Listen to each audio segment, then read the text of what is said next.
You got to go to the adhesive roller.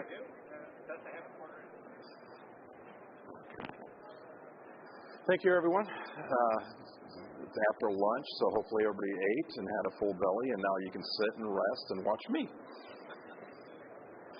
And this is going to be our last presentation for the show. But thank you. I'm Brett Monty with Merkrete Systems. We're right over here, our booth under the yellow SIKA banner. We are a SIKA company owned by SIKA. Merkrete Systems falls under that category, as well as SIKA Tile. But here we're going to be talking about this morning crack isolation. And I'm sure hopefully a few people will join us. But crack isolation is kind of one of those things where I call it your insurance for your car. This is insurance for a job. Crack isolation is one of those things where we look at it as it's an imperative to an installation when you're going over concrete. Because I'll ask the question, how many types of concrete are there? How many types of concrete? There's two types. Cracked and gonna crack. I was waiting for somebody to give me that answer. So, I'll say my father was a commercial tile contractor, and for many years he went off the adage of, hey, this slab's 30 years old, it's not moving anymore. That's not true to any bit. Slabs are always moving and breathing. They're living, in my mind, they're just a living organism, a part of that construction that will always move, whether it be settling and moving, expanding, contracting. So with that being said is one of the things we always end up with slabs, and I'm going to tilt this up a little bit, is, I don't know if you guys can see that very well, but there's a simulated crack we put into this. This is kind of what you see out there when you go out to a job. Some jobs are going to be new construction. You may not see that crack in it, but who's to say that crack's not going to appear 1 year, 2 years, 6 years, 10 years down the road? Or we've got existing cracks, and there are ways to treat these. If you do not treat that, and you put tile directly over that substrate with a crack in it, what's going to happen?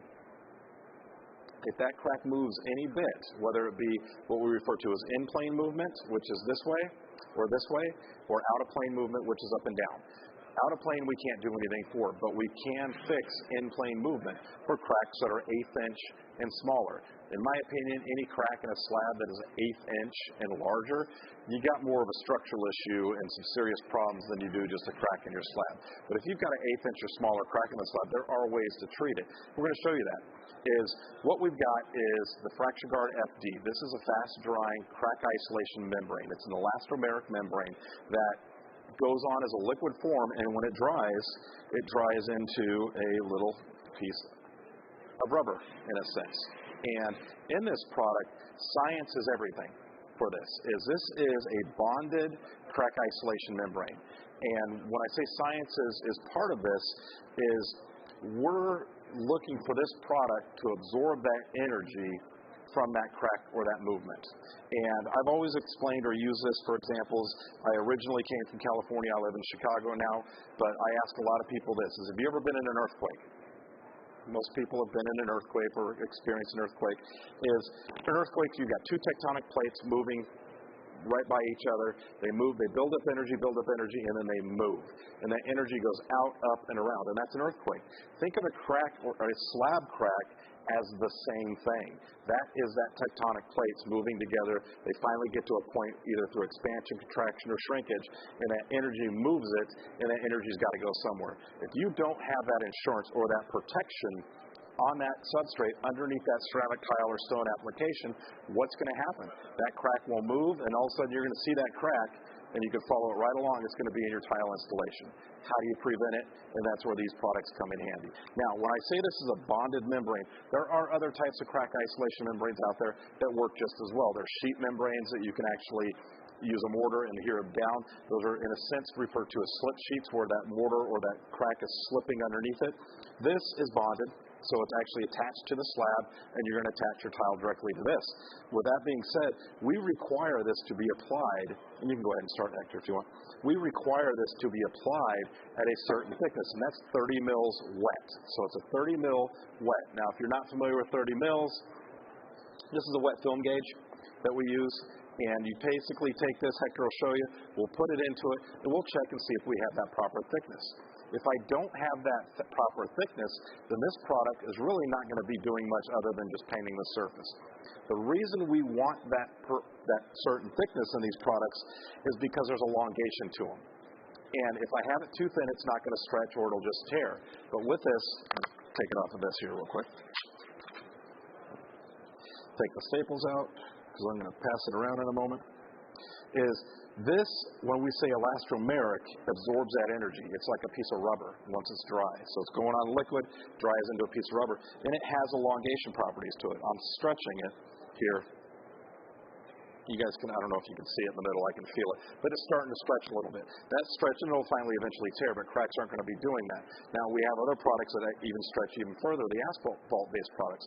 But this absorbs that energy. So imagine this being, put that in my pocket.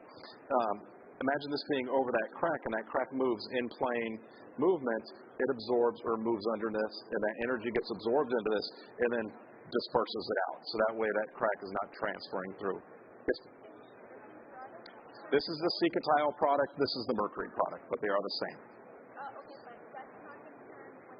This one is going to go on a light pink, or what we refer to as chartreuse. Nobody likes pink in the tile business. But it's going to dry a little bit darker. It's going to dry more of a salmon color. This is the SIKA tile version of it, but when it crosses over the products, these two are the same. Merkrete's been manufacturing crack isolation membranes for almost 51 years now. We are the inventor of the liquid applied crack isolation membrane. You got the thickness there? So if you see the way Hector's applying this can be applied with a roller, which is, to me, the easiest way to do this. It can be applied with a flat trowel, or a trowel where you notch it, then knock the ridges down. It can also be applied with a brush, depending on the size of the area. To me, the roller is the easiest way to do it. The unique thing to this is you're using that roller like a squeegee. You would work in the corner of your room, working your way out, and you just put it in it. When you start seeing that roller roll a lot, that just means you need more product. You don't want to push, you always want to pull. Because when I'm pushing a roller, I'm forcing down. I'm pushing it out, and I'm not going to get that proper coverage. Now, some people will do it in 2 coats. When you're experienced with it, you can do it in 1 coat. And you get that proper thickness, and you walk away. It'll dry. I'll let you guys feel that, play with it. Got the other one in my pocket here that'll pass around. So that's the product once it's dry. And you cover these. Now, the question is do we have to do the entire floor? Or can we do what we call chasing the crack, or a partial? There are 2 methods for both. There's a method for a full coverage, which is what we prefer, because when you have a situation where we may have a crack here, but in 5 years there may be a crack over here. And it is very expensive. Do you do installations? So it's very expensive if you've got to go out and remove tiles, and you're going to hope that they match. You're going to hope that the grout matches, and you've got to remove that. Now, to chase a crack properly, if we're just going to chase it and not do a full application, there's a rule of thumb to that, and that is you're going to chase the width of that crack 1.5 times of the tile being installed on each side of that crack. So basically, if I've got a crack coming down right down the middle of this poster, and it's we'll just do the everyday 12 by 12 tile, that's 18 inches on each side of that crack. Now imagine if it's a 12 by 24. We're going to go long, you got to go long ways with that. So that's 24 inches, half of that's 36 inches. So now you're up to 36 inches on each side of that crack. That's why we tell you, just do the entire floor, because at that point in time, you're almost doing the entire floor. And when it comes to that insurance of those cracks being able to move in plane and have that energy absorb and not affect that tile and crack that tile, the worst you might get is a couple of grout joints cracking. That's easy to replace. It's a tile that can be quite difficult. And if you end up having a crack that appears and you've got to go back in and replace those tiles, once again, you need to take out that 1.5 times the width of that tile. And if that crack goes on an angle across those tiles, you're taking a lot of tile up just to fix that. So now, here's the other uniqueness to this product, is it will dry. It doesn't have to be perfectly smooth like the sample that you have. The uniqueness is not only can this be used as a crack isolation membrane, but this can actually be used over wood and have a bondable surface. So this is the exact same application that you're doing here. You can now do this over OSB. You can do it over exterior grade plywood. You can use it over Gypcrete products, Gypcrete flooring. This is a bondable surface for those. So, for example, James, if you had an OSB floor, how would you install tile over it without this product? Well, no. You'd be buying Go Board. You've got the Go Board shirt on. Is you're going to end up putting some type of CBU or board down on that floor to accept it, to make it a bondable surface. So there's advantage to those boards. They're lightweight for the Go Board. You take the board, you attach it through screws, thin set underneath, and screws, fasteners. You put that down, you can install tile on it. What's the disadvantage? What have I done to that? I've raised the floor. I've raised that floor a quarter inch or half inch or whatever the thickness of that board is. But I've also got thin set underneath it. I've got the fasteners, whatever type of fasteners you're using for those products. Then I've got to come back. Do you guys require that you have to seam your joints? Yes. Yeah. So you got to come back and you've got to tape and seam your joints. Now, that's a bunch of pieces that now, let's say you're working on a second or third story application where you're now taking a lot of boards, lightweight or not, you're taking them up and down stairs. This particular bucket will do 280 square feet. It's 80 square feet per gallon. I always tell people 50 because I always like to go low on it so they get that proper thickness in there. But that carrying one bucket up now will do almost 300 square feet. So with that being said, now the advantages of doing this over wood is A, I'm not having to take a bunch of material up. I'm not raising the height of my floor, but the thickness of a credit card. And then on top of that, it's monolithic. There's no seams. I don't have to come back and tape. It's also bonded to that surface, so I'm not thin setting and using fasteners. So this is actually a less expensive way to do that versus using a CBU or cement type of board. So this will go directly over OSB and wood substrates. The other nice thing about it, when this dries, you can put water on it. It is not a waterproof membrane, but it will not absorb that water, and that water will not allow it to go through. So this will actually protect that floor. Yes, ma'am.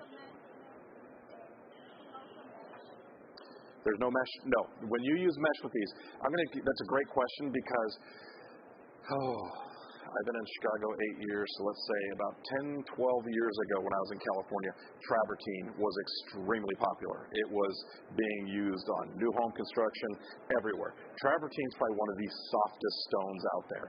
And for a long time, we were recommending that they use a fabric embedded into this while it's wet over those cracks when it was a travertine installation.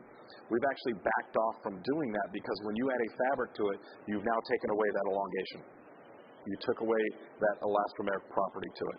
So we now recommend do not use a fabric with these products, no matter what material you're installing on top of it.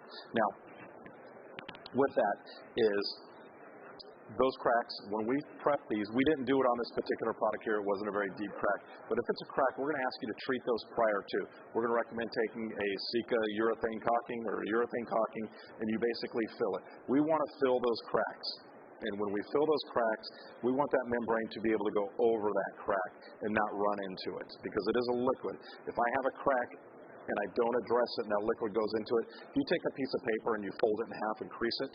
You open it back up and grab the corners and go to rip it. More than likely, it's going to rip where that crease is. We want this to bridge it. We want to bridge that crack. Now, in talking bridging is, do we want to bridge a control joint or a soft joint or a cut joint in that slab? We do not recommending that. Those still need to carry. You can bridge it all you want, but your grout joint needs to carry all the way through that per TCNA EJ 171. So cold joint or expansion joints, we do not want to bridge those. We want those to carry through the tile work. So you would end up having your membrane down if you had a saw cut or an expansion joint. Bridge it if you want to, but your joint and tile installation needs to carry all the way through that, and then that joint needs to be treated with another type of sealant that is acceptable for that matches everything else. So, any questions up to this point? Because we're just about done. Going quick today. So we can use this over concrete. We can use it over wood. For that, it is not a waterproof membrane. It is a crack isolation membrane. So this is a bondable surface, and that's what we're creating. Yes, sir. Okay, for shower pans, we have a product called, on the Merkrete side of the business, it is my HydroGuard SP1, and then we got two other ones, but SP1's our most popular one. It's a fast drying product. Instead of the beautiful chartreuse color, it's green.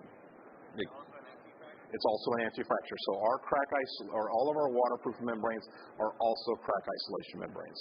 So let's say you're doing a job where you needed to go out and waterproof a shower, but you're also doing outside the shower or another area in the application of the job site. You can use that as both.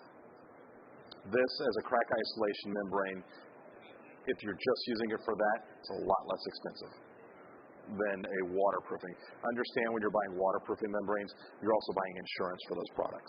That's really what those are. Yes, ma'am.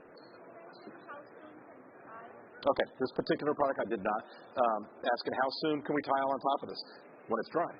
Can take anywhere from an hour to 2 or 3 hours, weather dependent, substrate dependent, your porosity in the substrate, anywhere. If you needed to put a fan in the room, we don't recommend putting a fan on the product. You can put a fan in the room to move and circulate that air. Because we've had a lot of situations, again, I live in Chicago. In the summertime, it gets very humid. Humid environments, we've even had people put dehumidifiers in the area that they're working, like a small shower with no windows are open. It can take a little while because of that high humidity. So you pull the humidity out of the air, it will dry a lot faster. Absolutely, yeah. You can wait up to, we don't like to tell people anything over 72 hours, you're going to need to recoat on that.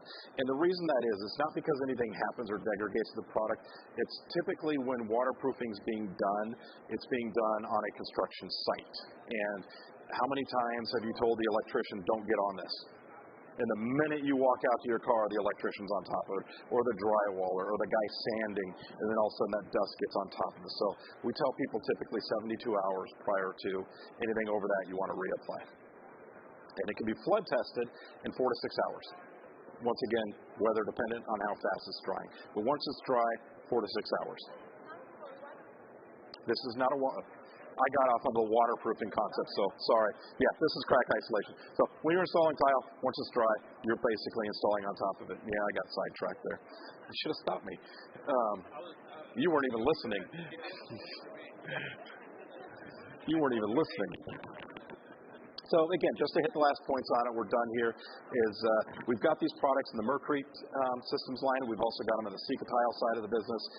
The crack isolation membranes. We've got the waterproofing and crack isolation combo all into one.